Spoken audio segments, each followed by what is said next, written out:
The crystalline spires of the Zephyrian royal palace trembled with each wail that echoed through its corridors. For 3 standard galactic days, Princess Lyra's cries had shaken the very foundations of the most advanced civilization in the Andromeda sector.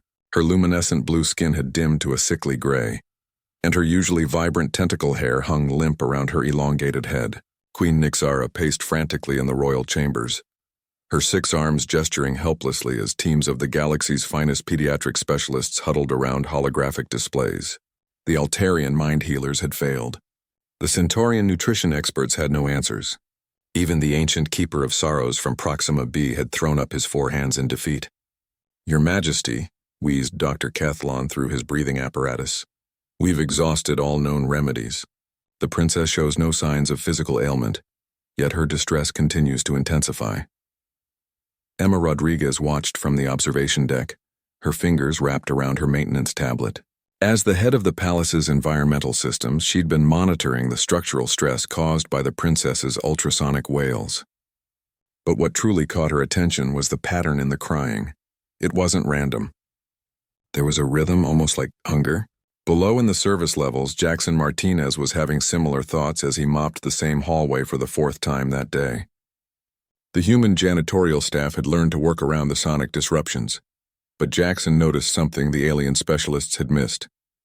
Every time the princess's cries reached a certain frequency, the automated food dispensers in the children's wing would malfunction, releasing their contents. Jackson had been working on the Zephyrian station for 2 years now, ever since the cultural exchange program had placed humans in various roles throughout alien society. Most saw it as menial labor. Humans were still considered a younger species by galactic standards. But Jackson had always been observant, a trait that had served him well both on Earth and among the stars. He made his way to Emma's station, dodging a floating repair drone that sparked whenever the princess's cries hit a particularly high note. "Emma," he called over the latest wail, "I think I know what's wrong." Emma looked up from her console, exhaustion clear in her dark eyes. "Jackson, unless you've suddenly developed pediatric xenobiology expertise, I don't think—" "It's not medical," Jackson interrupted. "It's cultural. Think about it. When human babies cry like this, what do they usually want?"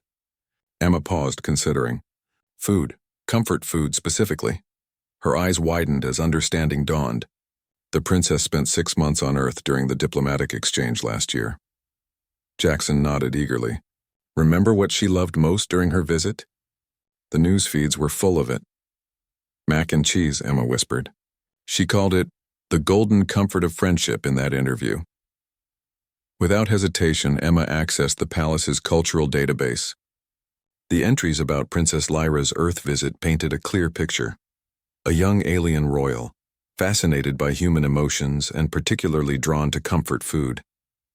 Mac and cheese had become her obsession, a symbol of the warmth and simplicity she'd found among humans.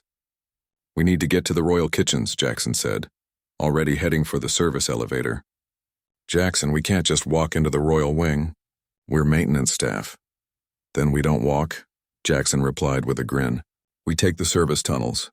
20 minutes later, they emerged in the pristine royal kitchen, where 6-armed Zephyrian chefs stood in bewildered groups around exotic ingredients and energy synthesis stations. The head chef, a massive being with golden scales, noticed them immediately. "Humans, you are not authorized." "Chef Vextar," Emma interrupted, pulling up the princess's Earth cultural files on her tablet. "We believe we know what Princess Lyra needs." The chef's multiple eyes blinked in sequence. "The royal physicians have tried everything. What could 2 maintenance workers possibly—" Jackson was already moving, gathering ingredients from the Earth food storage unit. "Sometimes the simplest solutions are the most profound," he said, his voice carrying the quiet confidence that had made him successful despite the challenges of working in an alien environment. As Jackson worked, Emma explained their theory to the increasingly interested kitchen staff. The princess had formed an emotional attachment to mac and cheese during her stay on Earth. Now, stressed and homesick for a world that wasn't even her own, she was crying for the comfort food that represented everything she'd loved about human culture. The familiar sounds of boiling water and sizzling butter filled the kitchen. Jackson worked with practiced ease, drawing from childhood memories of helping his grandmother in her tiny kitchen back in San Antonio. He prepared the dish exactly as he'd learned. No shortcuts, no alien modifications, just simple earth comfort food made with love.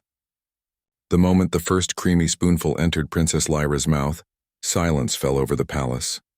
Queen Nyxara stared in amazement as her daughter's skin began to regain its healthy luminescence. The princess's tentacle hair perked up, swaying gently as she savored each bite. Soft, contented chirps replaced the devastating wails that had shaken the palace for days. "Remarkable," breathed Dr. Kethlon. "The human approach to nurturing through nutrition. It's so primitively elegant." Jackson simply smiled as he watched the princess eat, remembering his grandmother's words, "Mijo, food is love made visible." Later, as the palace returned to normal operations, Queen Nyxara summoned Jackson and Emma to the throne room.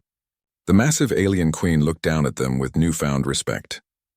"You have saved not just my daughter, but the stability of our entire system," she said, her voice resonating with gratitude. "How can the Zephyrian Empire repay such wisdom?" Jackson exchanged a glance with Emma, then stepped forward. "Your Majesty, we don't need payment.